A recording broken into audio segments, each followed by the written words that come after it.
Question number 40, Deputy Bobby Aylward has 30 seconds to introduce his question. I want to ask the Minister if she is satisfied that the application process and current waiting times for payments such as the domiciliary care allowance, carers allowance and disability allowance are acceptable and accessible. The steps being taken to reduce waiting times for these payments, and if she would make a statement on the matter. Minister, 2 minutes. Thank you, Deputy Aylward. The Department is committed to making decisions on entitlements as quick as we possibly can. And in general, I think the social welfare schemes, with a number of complex qualifying conditions, do take longer than some of the others. I think the ones that you've described obviously are exactly those. So before a decision can be made on an entitlement to domiciliary care allowance, evidence must be provided and examined in respect of the additional care needs of a child. And similarly, before a decision can be made on entitlement to carers allowance, evidence must be provided in respect of the care recipient's care requirements, the level of care that the carer provides and the carer's means. And in respect of disability allowance, evidence must be provided in respect of the person's medical condition, the extent to which it restricts them from taking up employment, their means and their habitual residency. And the target processing times for D.C.A. schemes to finalise 90% of new claims is within 10 weeks, and that's actually being achieved. The target processing time for Carers Allowance scheme is to finalise 70% of new claims within 12 weeks, and currently the average waiting time to process a new CA application is 15 weeks.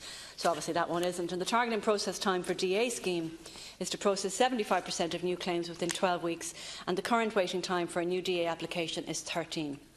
My department recognises that the current processing times for CA and DA must be improved and is working to achieve this. Staff resources recently have been reassigned to work on claims processing, and a redesigned application form will be available shortly to try and simplify the application process. And the new form will allow carers to provide more information on the type and the level of care they provide, with an aim of providing deciding officers with the information that they need to expedite decisions on entitlement.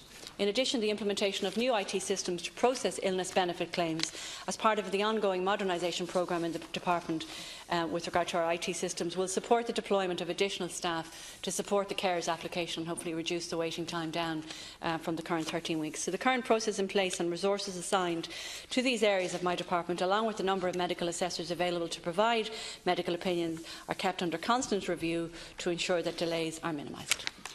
Deputy Aylward. Minister, we are blessed in this country with our carers. They provide 24 hours round-the-clock care to some of our most vulnerable citizens for a fraction of what it would cost the state to provide the same level of care.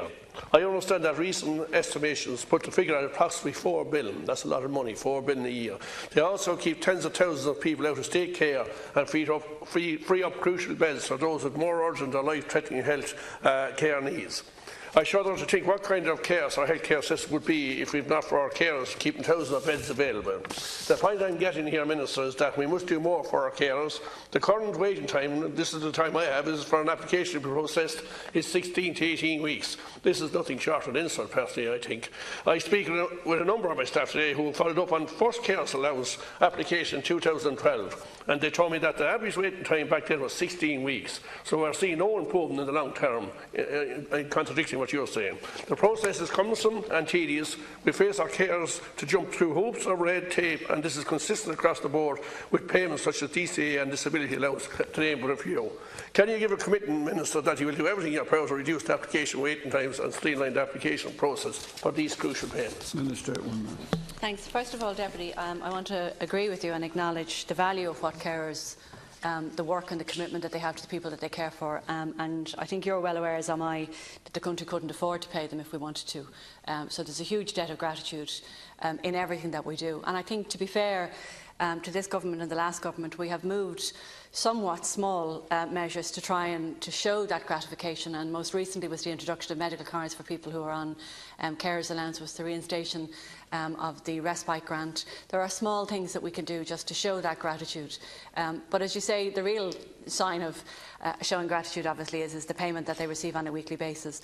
First of all, the stats that I have are accurate. They were only compiled in the last couple of days and thankfully have changed, but we're still a week behind, and that is only for 75% of the cases. So in essence, there may be cases coming to your office that are 16 or 17 weeks. I would tell you, on reflection, a number of years ago we had a very serious issue with regard to the applications of DCAs, and that gave rise to a wonderful organisation called DCA Warriors, which I think most of us would know and work with. We did a whole reform on the application process, streamlined it down, made it much easier, not only for the people who were making the applications, but also the department, and now that application process is working well. I think we're in the process of doing the same with Carers Allowance. The application form has been changed. We're making it more available to be done online. Members who want to ask questions, and the clock is ticking. Minister, I speak to a lot of applicants for carers, DCA, disability allowance and other payments, and they feel that the state is fighting them every step of the way through. This is what I'm getting from people who are applying. Of course, I understand the application process has to be stringent and diligent. That's one thing I have to say, but I believe that we have gone way over the top on red tape, and I'll give you an example. A woman, just one example in my constituency, a woman was awarded a full-rate carers allowance in respect to her son in December 17.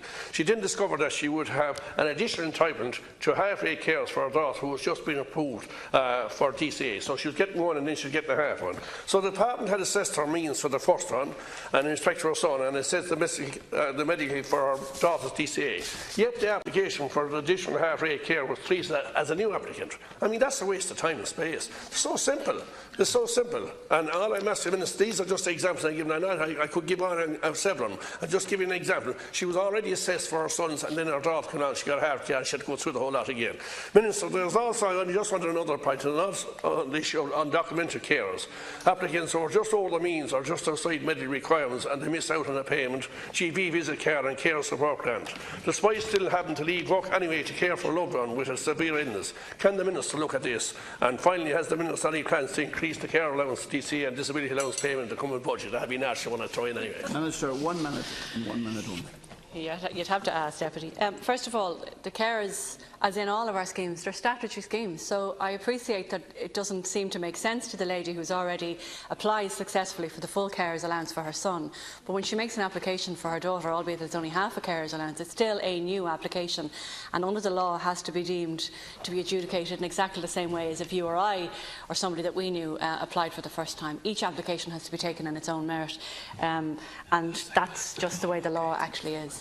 The second question you asked me is that budget negotiations for this year haven't started, and so I can't answer that question, but obviously it will be defined and determined by the amount of fiscal space that's available from the Department of Finance. The only thing I can genuinely say to you is that the reason, like the 6,000 people work in my department, they're there to serve the people who need help at certain periods of their life. They don't take 20 weeks to go through an application just because they want to annoy somebody. We have times and targets available based on either the volumes of applications we get or the length of work that it needs to be involved. These are three particular ones. Most have had to go through a medical assessor or to actually really genuinely assess the care that's been given to a person. It takes time. There are some cases that are taking longer, and some of the reasons for that is because we don't get the information in the first instance. So we want to make sure that we streamline it and make it as easy as we possibly can so that we reduce the numbers of weeks. Could I just remind you that there are many members waiting, and a minute is a minute.